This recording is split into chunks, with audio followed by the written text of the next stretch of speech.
We are live. Where does it say where everyone is? Okay, 0 people so far. 2 people. 2 people on what platform? I don't know. I can't see. Let me see. 2 on YouTube. YouTube. One of them might be me.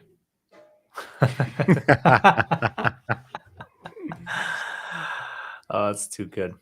That's good. 3 people. Okay, wow. What's that? Two's a party or something. Three's a crowd. I don't know my idioms. Maybe we're just not as interesting as we thought we were. Well, we did have the timing of the election helping us, so. Yeah, let's see. All right, well. Oh, sup. What's up, Sebastian? That's very nice. I like that. That's how I actually greet all of my family every time I see them. Hold on. I'm going to try to see if I can. Okay. Test. 6 people. All right. I just threw in a comment in there just to test. We're using a new platform. So we just want to see if it works nice and clean. Yeah, just give it a sec. Maybe more people. Honestly, if 7 people join, that's fine. Whatever. That is what it is. Beggars be choosers. Even Eminem started off rapping to just his friends and family. Yeah. Well, now honestly, look at Eminem. Now, isn't he like a Democratic shill? Like he does like all their commercials and stuff? Or what was it with him? I don't know, man. But Eminem's big. He's a big guy. Dude, did you see Pierre Poilievre was at the UFC event? Was he actually in Montreal? I saw a bunch of right wingers like on Twitter being like, "Look at the eruption of the crowd," and I like listened to it, and there's like no one like erupting or no crowd noise at all. Man. I was like, man, these guys are so delusional. People are so weird. I don't get like. Hello, Bavin Rahul or Bavin. Someone made a comment. They were like, if you took his seat in the stadium, then you could say to him again that he lost his seat. That's too funny. Oh my god, I feel bad for Pierre Poilievre, man. That was like it was like literally stolen from him. Not stolen like in that way, but like he thought he was going to be prime minister so bad. You know, he knew it, and then it was gone. Well, you know, like the new riding that he's about to enter, it's in Alberta, but essentially that longest ballot committee, the guys who like put 100 candidates in his Carleton riding are going to do it again for that riding. Oh my god. It's pretty fucked that you can like do that, honestly. That is really stupid that you can do that. It's like I kind of find it funny, but it's at the end of the day, it's like it's like a real serious thing. Like, you know, you want democracy to play out properly, but I guess trolling is more important. I know. But maybe we can start off with a few. We can get into the docket. We can jump into the docket here. Let's jump in the docket. Okay, so what do you know about the Ukraine-Russia ceasefire stuff, or do you want me to explain it? Well, why don't you kick things off?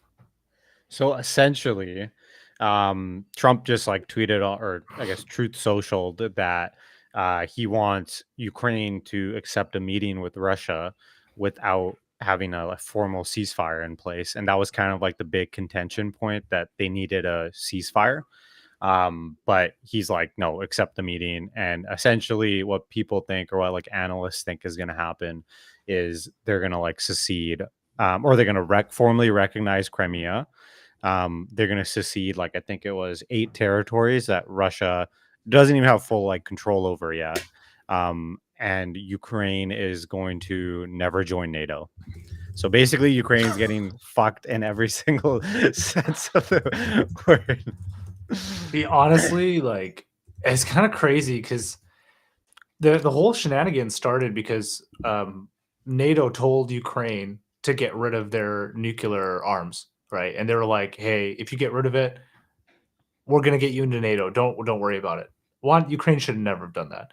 2, the West and NATO in particular never should have given Ukraine NATO membership. I don't like Russia. I hate what Putin's doing, but some of the top diplomats to Clinton even wrote about how the only thing you cannot do is admit Ukraine into NATO. And what did these guys do?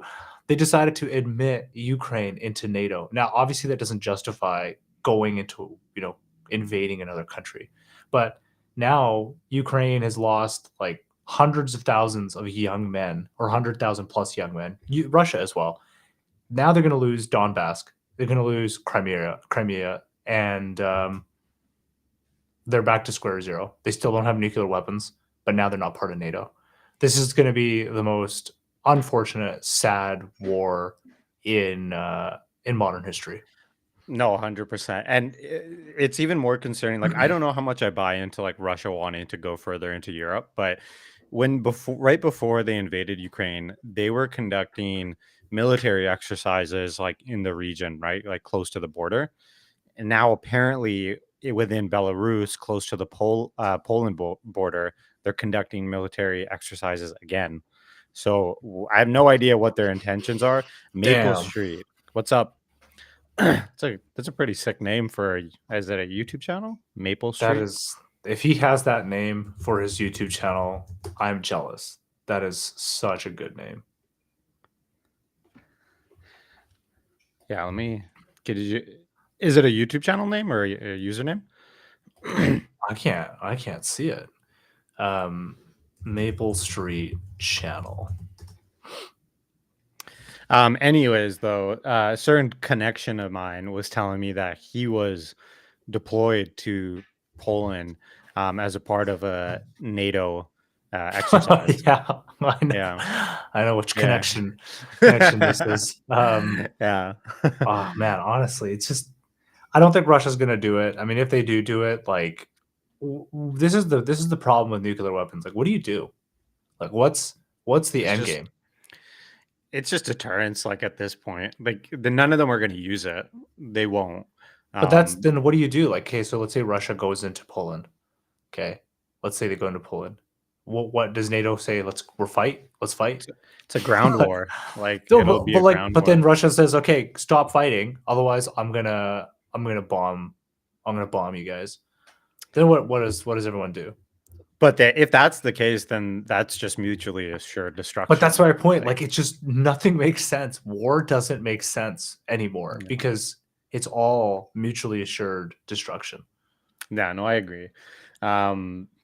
Yeah, it's pretty sad that like this is all like Ukraine is essentially just like not getting anything out of this deal. I don't know if you saw it, but Macron, Chancellor of Germany, and then Stammer were in Ukraine. And there's this thing going around that's very viral. Essentially, Macron is like they're getting in a train seat, and he sits down and he puts this like white thing on the table, and everyone is like, "That's a bag of cocaine," and everyone is like saying like, Macron must have a cocaine fixation. But then someone took a photo of it and they zoomed in and it was a napkin. But if you look anywhere like online, Twitter, like Threads or any of this, like everyone's saying that like Macron is and all of like the delegates are ripping cocaine. Oh, no, Maple Street just asked a question. No, we have other jobs. This is like a passion project that has become much bigger than we ever expected it to. So no, we're still doing other work. Okay, let's move to the next one. Ukraine. I think the Ukraine thing is the least interesting one, frankly, because these analysts keep saying things are going to happen, but everything is so dynamic because you have 2 characters or 3 characters that are very, very volatile. So, like, I think predicting what's going to happen is really, really difficult. I agree. For all the people, I don't know if people on Twitter can put in comments on live stream. If you're on Twitter watching this, go to YouTube or Twitch so that you can actually like put in comments, because we'll talk about things, but we want to hear your comments as we go along. Okay, let's talk about the UK-US trade deal. Have you seen what it entails? It's like pretty much nothing.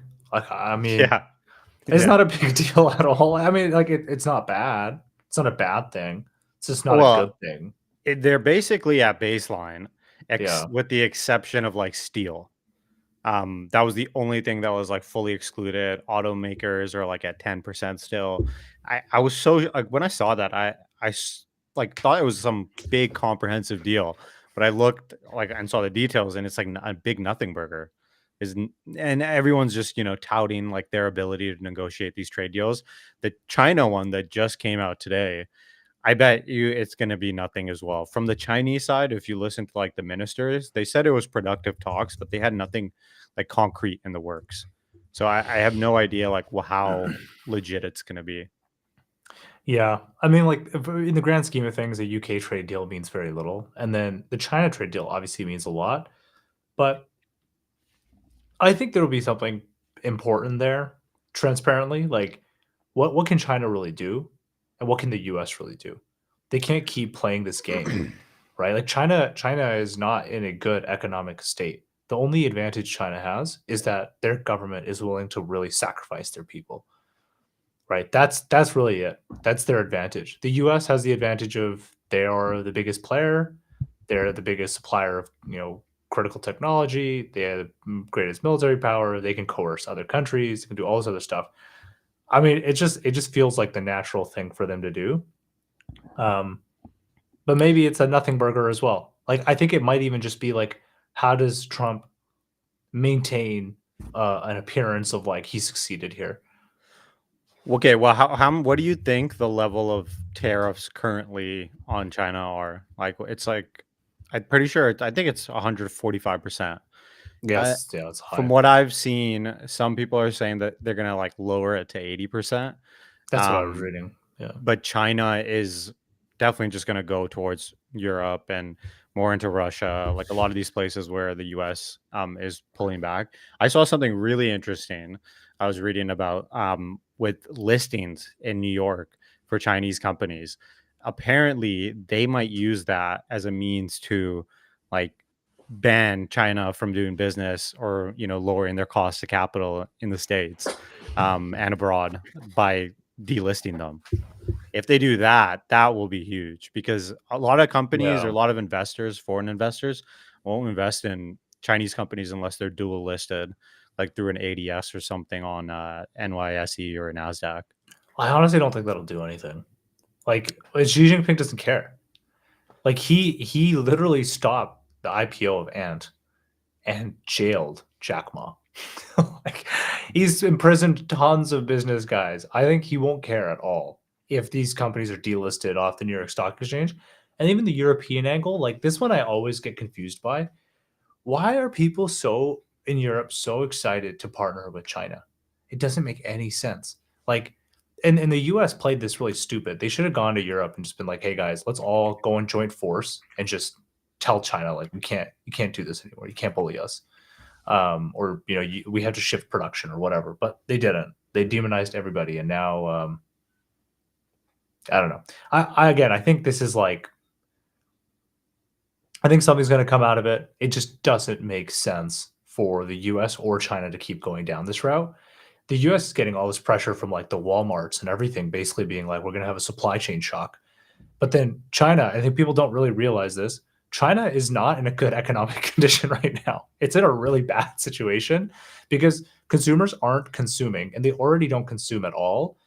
But they're at such low levels that it's causing this like cycle, this vicious cycle where the local companies produce, people won't buy it because people won't buy it. The prices go down because the prices go down. The wages go down because the wages go down. People, people lose their jobs. They can't afford as much, and it just keeps this vicious cycle because you can't afford as much. Then companies can't produce as much. People don't buy as much people wages go down and it just keeps on happening and happening and there's a term for this but that's Isn't it what's like the happening. deflationary spiral? That's it, And deflationary yeah, spiral. Yeah. yeah, like no, I agree with you. I think the export data already, like this is including when people started importing a shit ton to the states to get past the tariffs. It's like down, I think what like 20 billion or something over like the last few months. Like it's pretty insane like the effect that it's had, but it's going to be bad for everyone involved. Like Totally.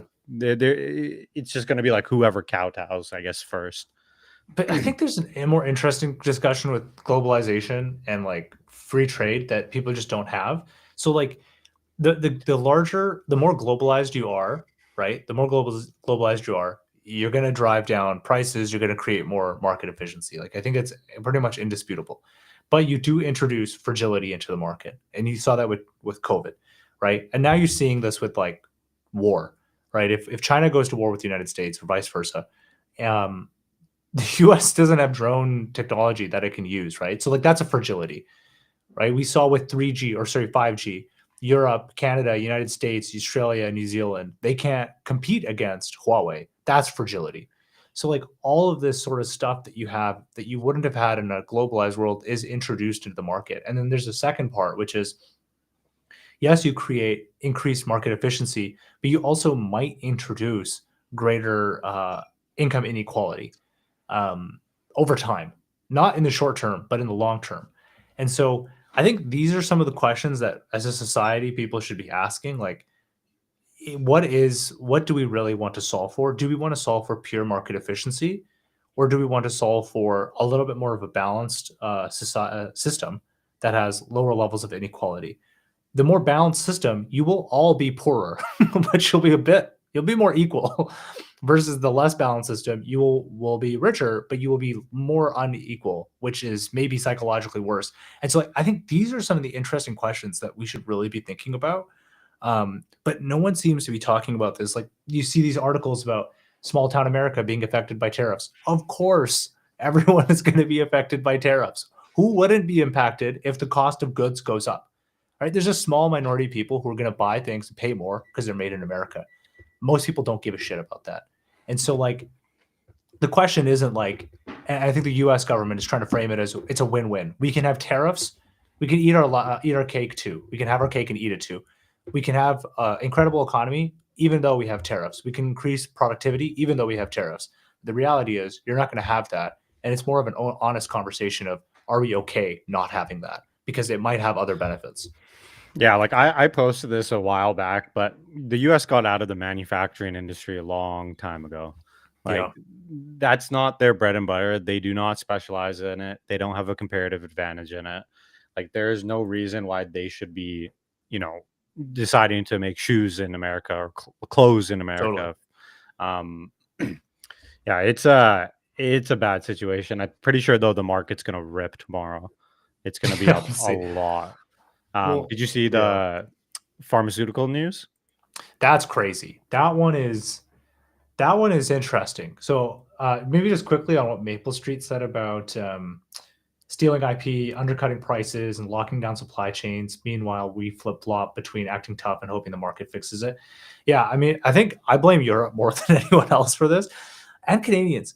The Europeans and Canadians don't seem to understand that. Like, I have a lot of admiration for how the Chinese government has operated because they've been adversarial, but they get everything. Like Xi Jinping is probably laughing because he's like, man, these guys are idiots. I spy on them. Put my like Huawei is an extension of the government. Tencent is an extension of the government. Yet they let us do everything there, but they can't do it over here. You can't go on Facebook. You can't go on Google, or you can now. But like, and then they send their people to United States and Europe, and they steal all this IP, and no one does anything about it. Oh well, So like, yeah. I mean, I'll tell you a crazy story. When I was there, um, you can't search up Taiwan on the internet. You can't search up Tiananmen Square. You can't search up like anything related to like Hong Kong or Macau being like they are China. Like you can't search up any of that stuff. Like I've heard of crazy stories of companies essentially being gutted through one phishing email. Like one email, an employee clicked, they stole all their IP, all their secrets, made it cheaper, took them out of nice. business. Like some Wow. wild stories about it. Well, there's that woman in DC. She's like some Chinese woman, and I forget what she did, but she was a spy, and she would sleep with high-ranking American officials, and it became public. There was another woman who worked for the chemical company. Uh, what is it called? I can't remember the name of it now, but big Purdue, I think. And she was stealing a bunch of secrets, and they caught her, and she was going to steal like just crazy amounts of information and take it back to China. But like again, I say this to people not just for this, but like for financial fraud. The only country on planet Earth that seems to regulate financial fraud, and you don't need to believe me, you can look into this. It's really the United States. Like, you don't need to like the US. They're the only country who seems to go after financial criminals. For some reason, they're the only ones who care about this stuff. Europe, What like, I mean, London, the whole city of London is literally a made up city for people who grift. Switzerland is built off of the backs of stealing money and hiding it and like laundering? laundering money. Like, that's Dubai is literally the laundering capital of the world. Like, it's Yeah. just which country is doing any of this? It's the United States. Yeah. They're the only ones. Well, like even in China, right? Like you know about Luckin Coffee? Yeah, yeah. The M- financial bull yeah, BS. major financial fraud. Essentially Yeah. went to penny stock. They're still operating because China like doesn't give a shit. Like they'll let them Yeah. continue to operate. But um yeah, we can move on to another topic. But I think you want Yeah, to what was speak the more thing to like you the what did you pharmaceutical mean the stuff. pharmaceutical thing? That's super interesting. Pharmaceutical is like so Donald Trump, for those who don't know, is basically saying that he's going to put through an executive order that basically says that pharmaceuticals in the United States are going to be tied to the prices of that same drug all over the world. So this Most idea favored of the most nation. favored nation. Yeah. And why is this important? Well, we made a video on this, but the United States pretty much subsidizes the world's pharmaceutical supply. Most pharma companies make the bulk of their profit in the United States because that's where they get the most optimal pricing. And in the rest of the world, they still make a profit, but it's meaningfully lower. If this happens, there's a couple of things that could go down. So let's say the most extreme case, let's say he does put this through, and the U.S. price has to match the international price. The U.S. will only benefit; the rest of the world won't if you let the market take place. Now, there's a world where all these countries like Denmark, France, Germany are going to be like, no, we're not going to pay more. This is what we're paying. Then you get into a stalemate. The pharma companies can run into either say, we're going to supply you with less until you kind of bend over, or they take these lower prices and lower prices all over the world, and everyone's equally happy. But then you have a trickle down effect of potentially their R&D pipelines decline because the U.S. has been subsidizing more extreme and aggressive forms of R&D that didn't exist before. So this is going to be really interesting. If this happens, I mean, the U.S. will get cheaper drugs. Potentially, the world will have slightly higher drug prices, but this might meaningfully impact pharmaceutical business model. Yeah, I think it'll be interesting to see what they announce tomorrow. You know about this stuff a bit better than I do, but you'll probably see all pharma companies go down like 10-15% tomorrow, right? They're going to Like, be super against this. Like, I don't even know. Like everyone says they're going to fix this. I think it's just so like. Here's the thing, man. If you want to fix the U.S. healthcare system, you gotta destroy the U.S. economy. It's like 30% of the U.S. economy is healthcare. If you fix that, you will destroy the U.S. economy. So I mean, like, yeah. I mean, you pick your poison. well, like the Japanese stocks, the South Korean pharmas, they're all down like 6% already. I don't know how True. it Yeah. works like internationally, but yeah, it'd be interesting to see. Well, they all Um, sell into the U.S. market too, right? Like Novo Nordisk is a Danish company, Danish company, yeah. but most of their profit is derived and in fact they sell their products for way cheaper in Denmark. Most of their profit is derived from the United States. So like if this goes into place, I don't know, like what happens to the business model? It's a huge change. I mean, this is for the good because here's the thing, like pharma might cry foul, but it is truly free market. If your buyer is truly the government, right? We have other industries where the government is the sole buyer. So I don't know if it's not technically free market for these guys to coordinate. Like in the U.S., there's a law that basically prevents the government from coordinating for drug prices because the government has too much negotiating power. But Mhm. maybe that's the way it should be. Yeah, I think we'll see what like big companies like Johnson and Johnson, Eli Lilly, and all of them say. Um, but yeah, it's definitely gonna, you know, change the tide of like how like you'll see like Americans either like loving this for like the consumer standpoint, Yeah. but then the companies are gonna be like, it might be like political Dude, war. I don't know how you reconcile because, like, imagine your profits in healthcare. Let's say, like, profits in healthcare go down 50% because you lower the prices. That means there's 50% less wages going to people potentially. So you're not profits, but you know what I mean. Like, let's say revenues decline or something. That's really the thing that I have a hard time circling this with is like, how do you fix that? Because the U.S. healthcare system is such a big part of their economy. But again, it's like it's a broken system. The U.S. healthcare system is so stupid. It couldn't be worse. I mean, there's some good parts about it, but like it's quite complicated and convoluted for no apparent reason. Yeah, I agree. Do you want to move on to the India Pakistan stuff? This is the most interesting thing. India Okay. Pakistan is the most interesting thing.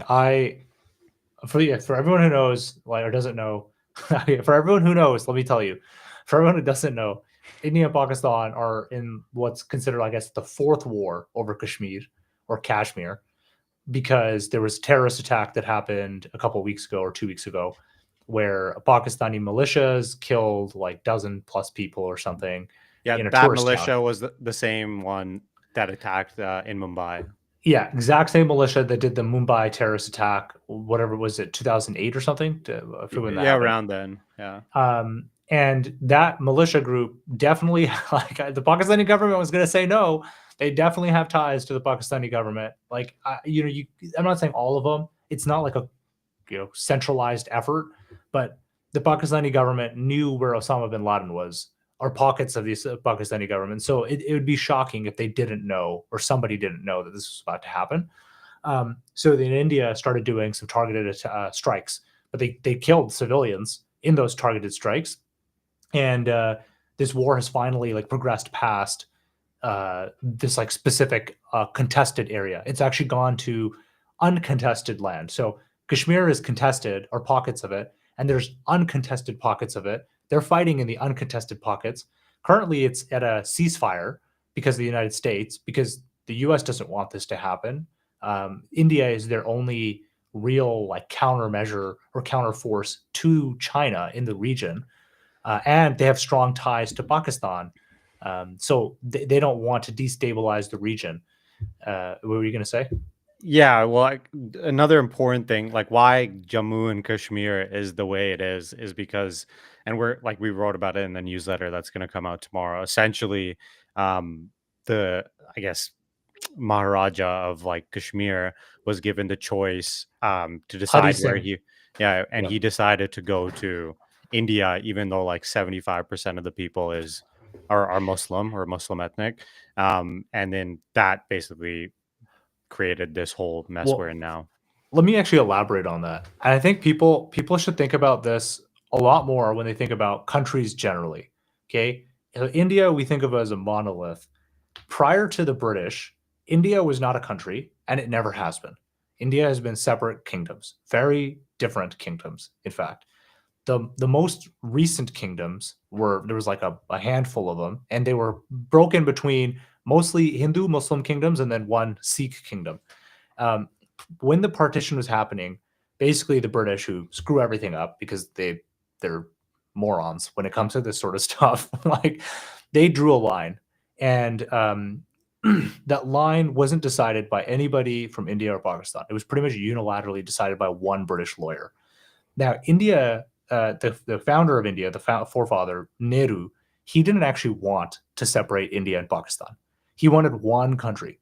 There's a guy named Ali Jinnah who is a high-ranking lawyer, very elite family. He was a Muslim. For those who aren't aware, India was almost 50-50 Hindu Muslim, right? It was very, because the Muslims invaded and they became very, very populous. So the country was very, very, a large population of Muslims. Ali Jinnah thought that Muslims would be persecuted in India, and he wanted a separate state for them. In reality, I would argue he wanted it because he wanted power. But that's a whole nother argument. Nehru didn't want this, but then Ali, there was this march that happened in Kolkata, led to riots, people died. And then Nehru conceded and he said, all right, sure, we're going to create Pakistan for the Muslims and India, which will be a secular country. Nehru was like trained in communism, so he was like very secular. Didn't even though he grew up, he's from a Brahmin or religious family. He himself believed in secularism. So what ended up happening was there was a couple of these states that are called princely states. Okay, so princely states is a very interesting thing to understand because again, not everything was British India. There was these states like Hyderabad, Gujarat, and Kashmir, which were run by these princes. Hyderabad and Gujarat were run by Muslim princes who were, or Maharajas, but the populations were predominantly Hindu, right? Especially Gujarat. Hyderabad, he wanted to join Pakistan, even though it's landlocked in India. India invaded, and I think it was called Operation Polo, and basically said, "No, you're not doing that. You're part of India." Gujarat also tried joining Pakistan. They invaded them too, and they were like, "Well, how can you do this?" And then no, they didn't invade. The locals protested. They were like, "Screw this! Like, it's 99% Hindu. We don't want to be part of Pakistan." So they stayed in India. Then Kashmir, Hari Singh, he was being like indecisive, right? Kashmir is majority Muslim, but a lot of them necessarily didn't want to be part of it.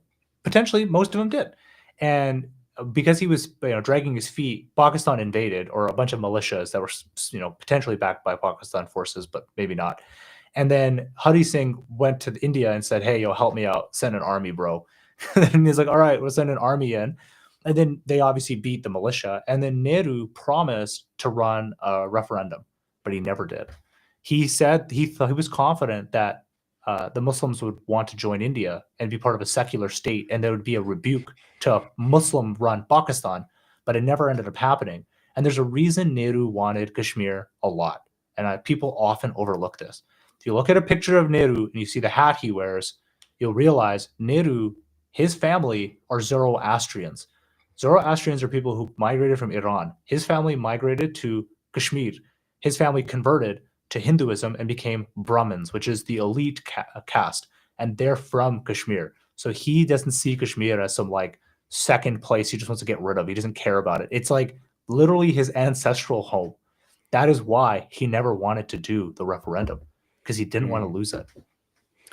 That was great story time. Everyone give Boom. round of applause. Great story time. History lesson. Well, it's also like people don't realize that China controls the north part of Jammu and Kashmir. Yeah.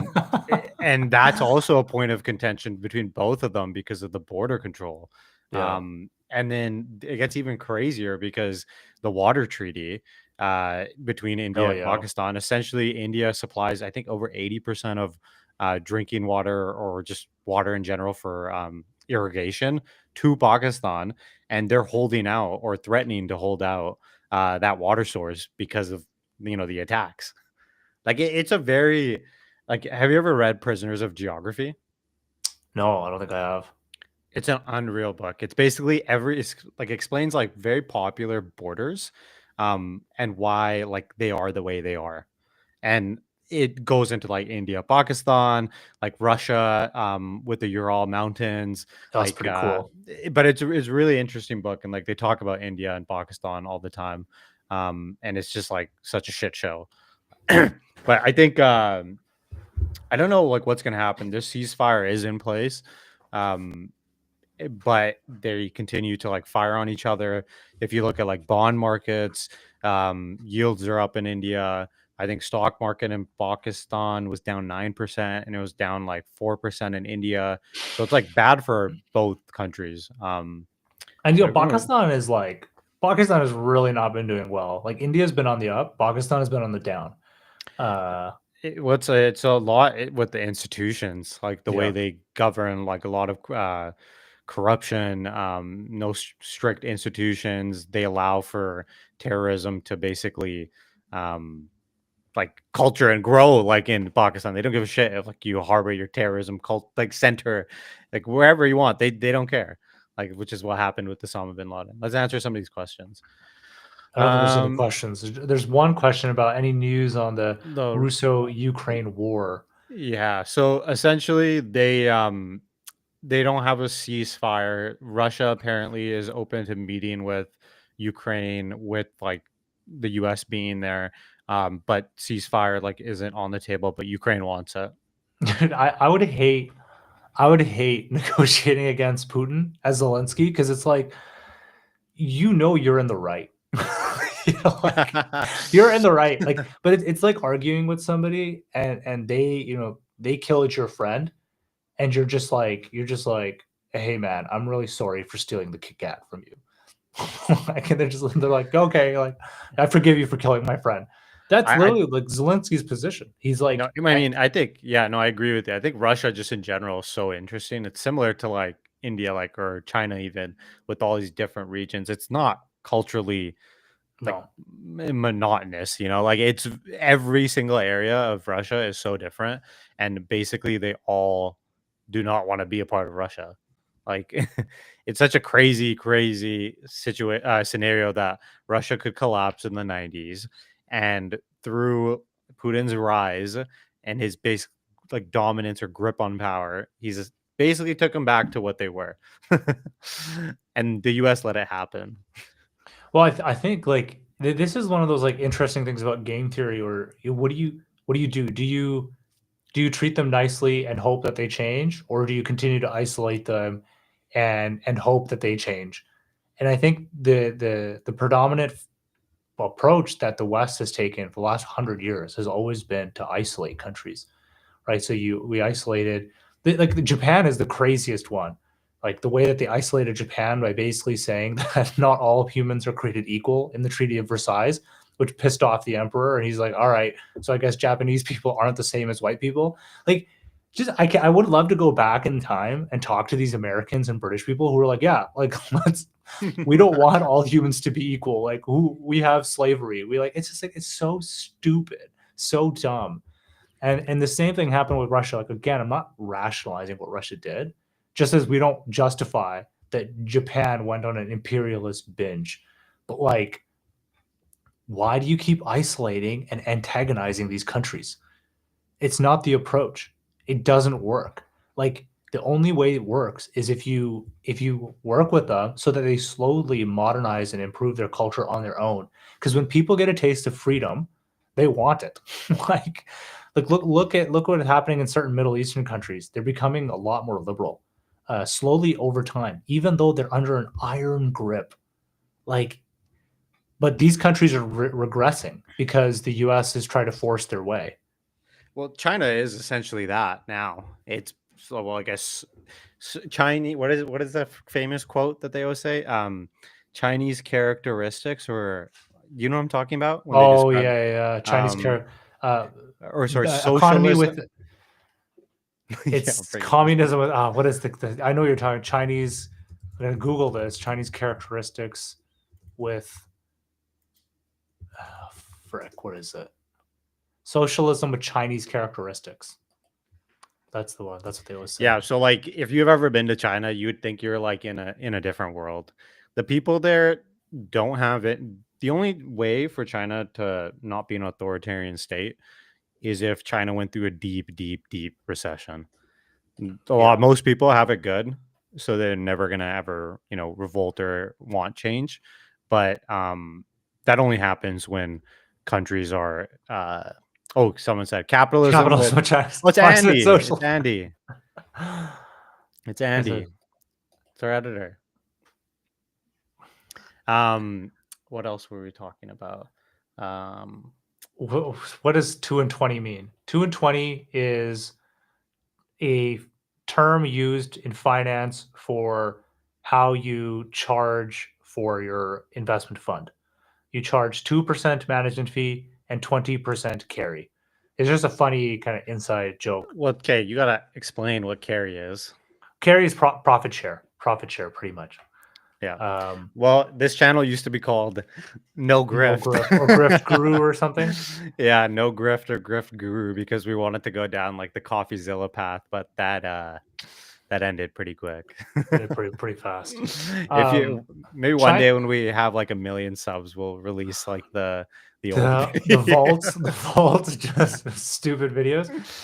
China's also like truly the most interesting country in the world because like think about this. Name a single country as big as China that's been like kind of an empire for over 1,000 years?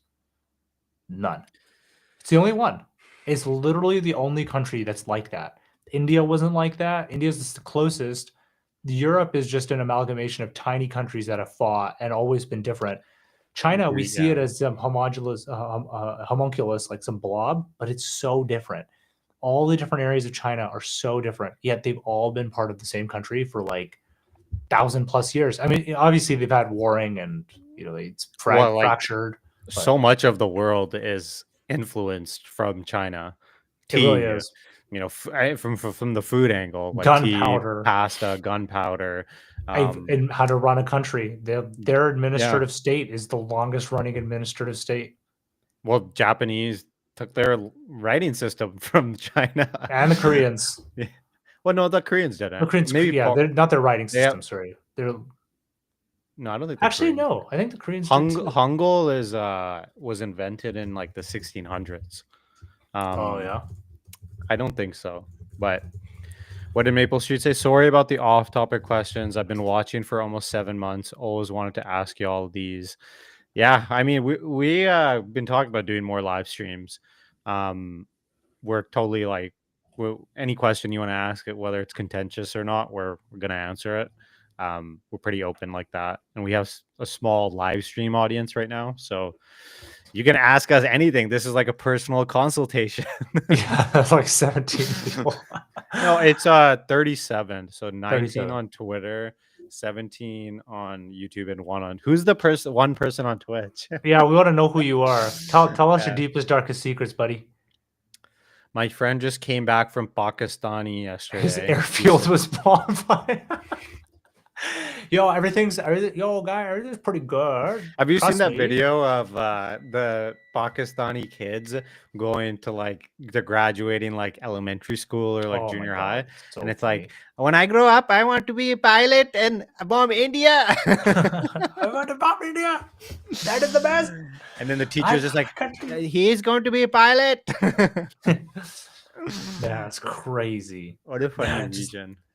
I love like we have it so good out here. It's so like the rest of the world is so intense. It really bothers me when people like America, even Canada, make it out to seem that we have so many of these deep problems. Like, we have problems, but I beg you to live in Russia or like some of these other countries where it's basically, they're resorted or are third world status, and you can't order off Amazon whenever you want to. You can't get clean drinking water. Like, there's so many things that people take. I'll sacrifice the drinking water as long as I can order toilet paper off Amazon.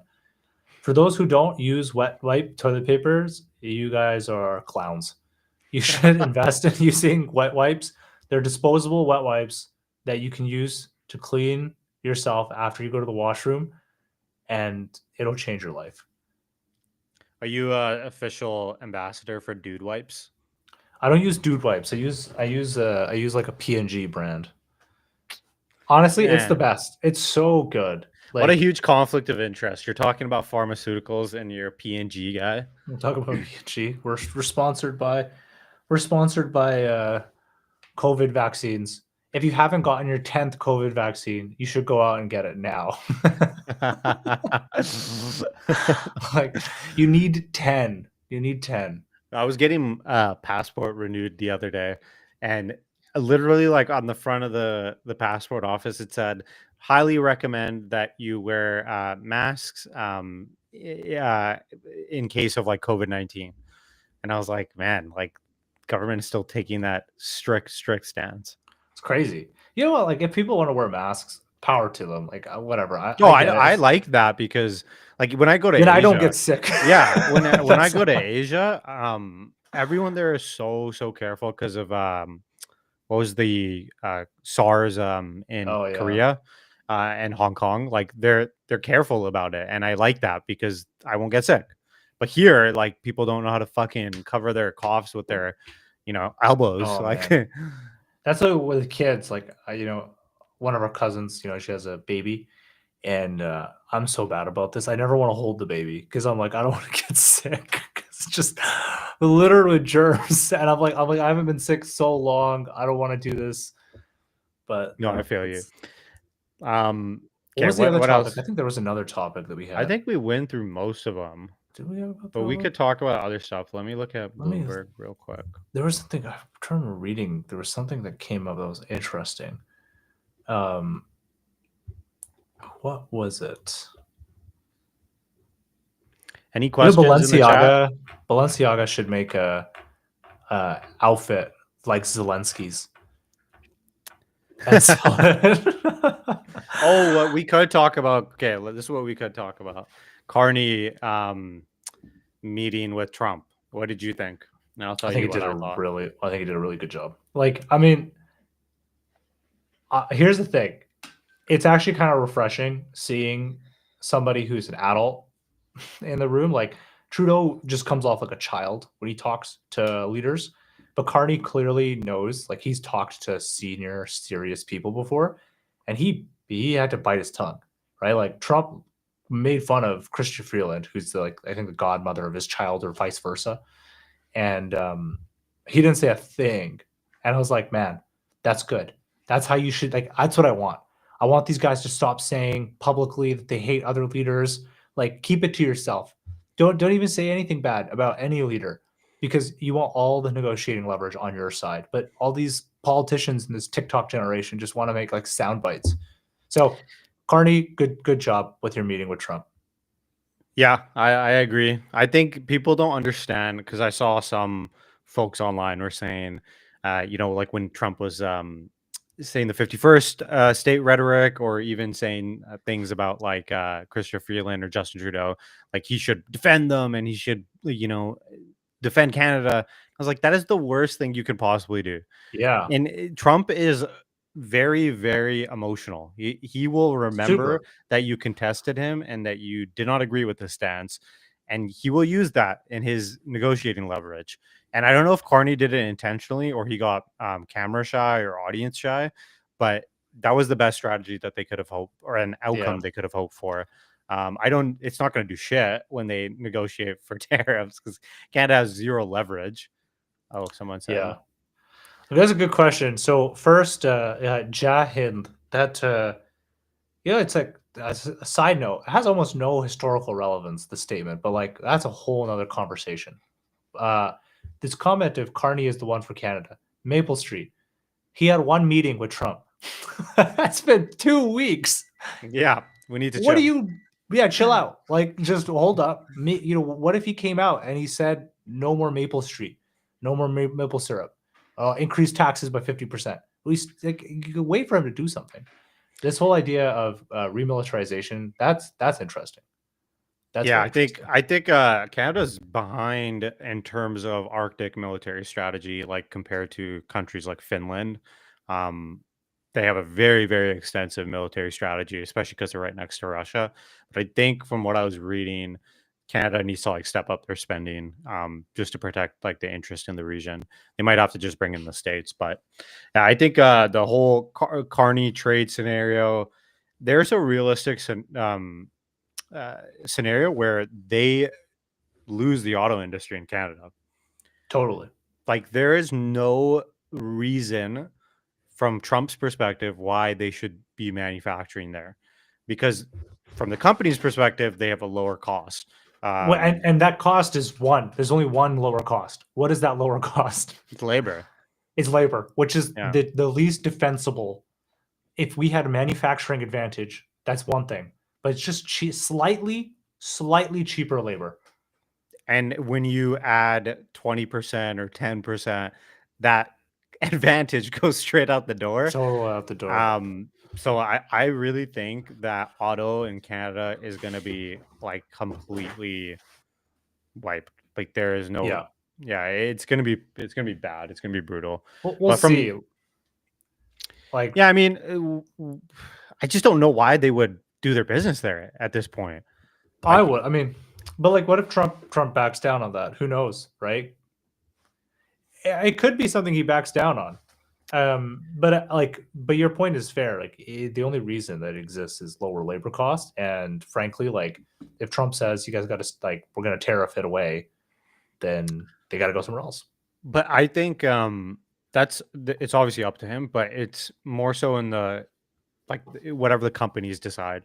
If he's offering them subsidies or tax breaks or whatever it is to lower their cost of labor or manufacturing or setting up plants in America, like they're gonna go there. They could just go to Totally. Detroit. Like they could just go to Oh, Detroit. It's true. right across the border. And they Um, won't have to deal with the carbon industrial tax that's going to double. Like exactly. That that's affects them. Yeah. it's a Like marginal thing, but yeah, no, but like the downstream effect of it all, like through whatever they use, right? Like if they're using steel, if they're using aluminum, all these other inputs that go into making a car, that is going to be marginally more expensive in yeah, Canada. it Um, is. Carney's But new cabinet is announced Tuesday. I wait, didn't know that. I want to talk about the Alberta thing. This one's interesting. Um, Daniel Smith strikes me as someone who is very low IQ. So I'm gonna start off by saying that maybe she's really nice. Maybe she's like the best person in the world. But every time I hear her talk, I'm just like, you just don't sound very smart. Uh, Smarter than Trudeau still, but not that smart. Now, for like just for context here, guys, if Alberta wasn't part of Canada, it would have done better. It would be much richer. Like just full stop. This whole idea that Alberta's gotten all these subsidies from the government, they haven't. The idea is tax, or what they've gotten is like tax breaks, really royalty breaks, which is Yeah. like pre-cash flow. And people need to understand that. That's not after cash flow. This is not like after tax dollars the government's putting to help them build these oil wells and these pipelines and shit. No, that's not what's happened. It's tax breaks. Okay, but this referendum, if Alberta left, would they be better off? I don't know, because here's the problem: oil and gas is not the future; it's the past. If they had left 20 years ago, sure, but in the future, I don't know. There's a second problem. Now you're landlocked. Okay, how do you ship your goods? You can do it through the U.S., but Biden shut down your pipeline. So the moment Trump goes away, you don't necessarily have that access. Okay, so and then Canada is just going to be really annoying about that. The only way I think Alberta leaving makes sense is if it has access to the water and or it partners with Saskatchewan and British Columbia. If BC, Alberta, and Saskatchewan left Canada, Canada would be screwed. Those are the three most important provinces in Canada. Full stop. Like it's not even a question. All the minerals, agriculture, energy, those three provinces. Without them, the rest of Canada is screwed. That's my view. Will that happen? I don't think so. I think most Canadians are, well, actually, like I'll put it in perspective for mythical pancakes. If Alberta was not providing transfer payments, uh, in post-tax dollars, it's over $500 billion of money that would not have gone to other provinces. That doesn't even include the money that's been paid in to the system, and that doesn't include the pension dollars that have been made by people who worked in Alberta and were transient. Um, so again, yeah, we agree with you, Montana.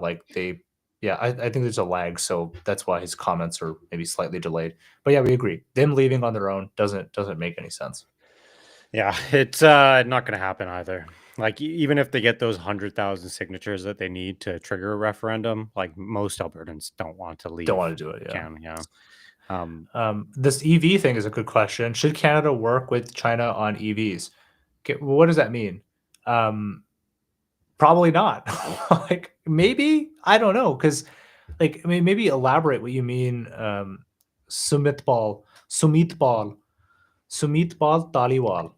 have you ever been in a Chinese EV? No, I haven't. They're They good. are unreal. They're good. Elon Musk made a huge, huge mistake when he decided to go a joint venture in China Yeah. and essentially release all their secrets and IP and technology to the Chinese joint venture partners and completely lose his competitive advantage in manufacturing, Yeah. technology, UI, how they update. One difference that I really like about China is the cars are automatically $15,000 to $20,000 less because of the way they swap batteries. In China, Yeah. you're not buying the battery. You actually go to these battery swapping stations and you just swap it out when it's like close to dying. and it's Yeah. so smart. Like Well, Elon contemplated doing that, but he abandoned it. it He shouldn't abandoned have. it. Like it's such a Yeah. smart. Well, I guess with regards to like that question of it being in Canada, they probably would never do it because Well, America would be pissed. so why don't you would antagonize the United States, right? But then it's like, to what end? They're going to manufacture. I guess it's like, what is what is your they're goal function here? they're gonna Like, open up a big BYD plant in yeah, Sudbury. they're never going to do that. So you're never going to get any economic benefit from it, other than it's going to drive down the cost, which is good. So you might like if you really believe in free trade, you should allow these Chinese EVs. But in terms of partnership, the Chinese are never going to partner with Canada in any real way because it just doesn't make any sense, and you're going to antagonize the United States. And then Europe's doing the same because the Europeans are morons and they've lost their completely lost their advantage. Like I like to present this comment to a lot of Europeans who think that Europeans are more forward thinking. How can the continent that has been, humming and hawing about environmental, eco-friendly, the future, how can they be so far behind on EVs while two countries that barely cared about it, the United States and China, are way ahead? That is a indictment on the European system that these countries with so much money, so much resources, incredible infrastructure for vehicle development could not innovate like an American startup by a crazy guy and a bunch of Chinese startups also founded by crazy guys. That's sad. That is sad. Um, so let's see, what is this? Compared to Southeast Asia, my home. Love Southeast Asia. They are much cheaper, and that's why a lot of these guys have been shifting. But then that has kind of gone away under Trump, right? Like all these guys shifted to Vietnam or not Laos, but maybe Thailand eventually. But it's all gone away now because Trump added those tariffs. Um, so I don't know. Like I think in the long term, yeah, those countries will do well because those tariffs will go away, and production will shift to those countries, which is the natural thing to do. Production should shift to lower cost countries for low value add goods, which is what will happen in Vietnam and India and the like. Real quick, someone said Carney's cabinet is getting released Tuesday. Uh, I'm really interested to see what it is.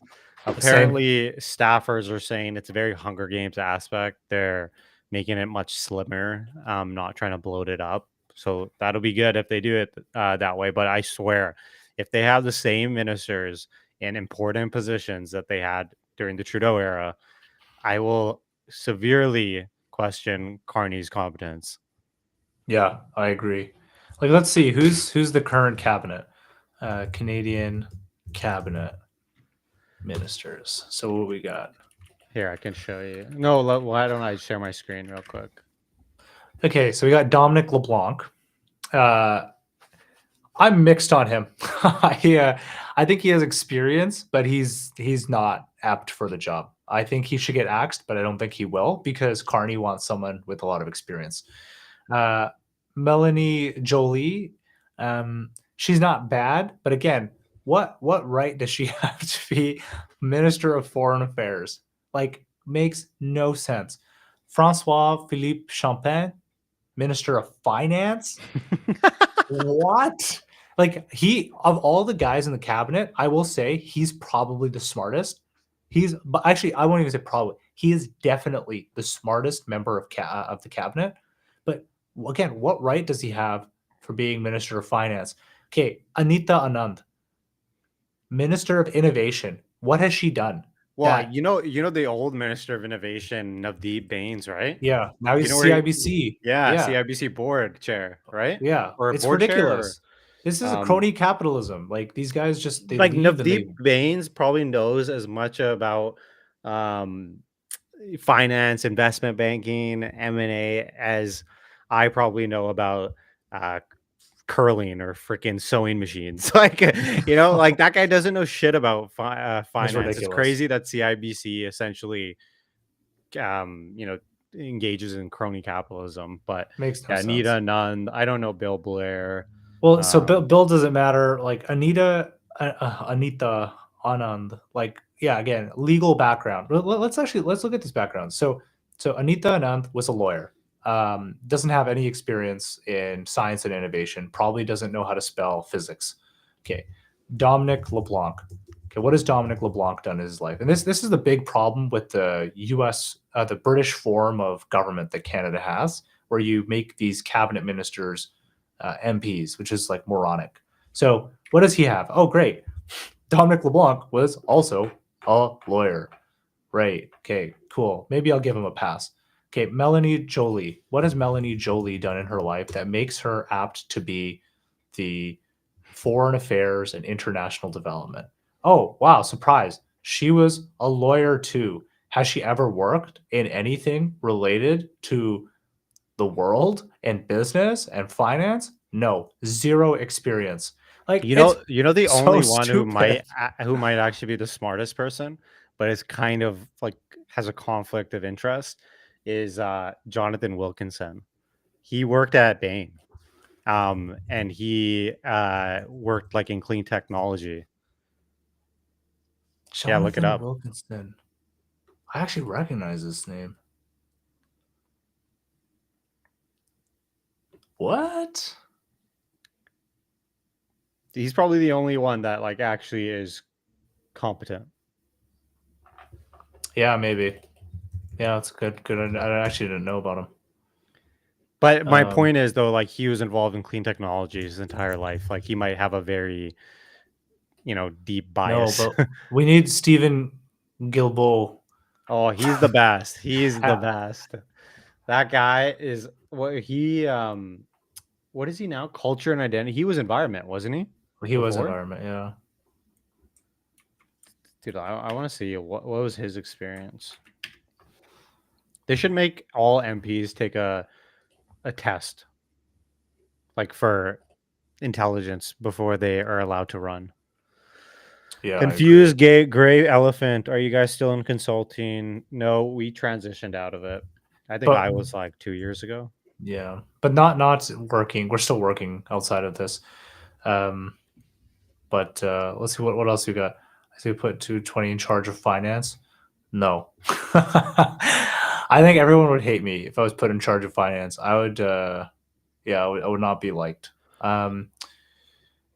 Doomsburg take on Canada's future and his take on Carney flipping on net zero. Thoughts on Doomsburg? What is that? Doomsburg? Tenzin, are you Tibetan?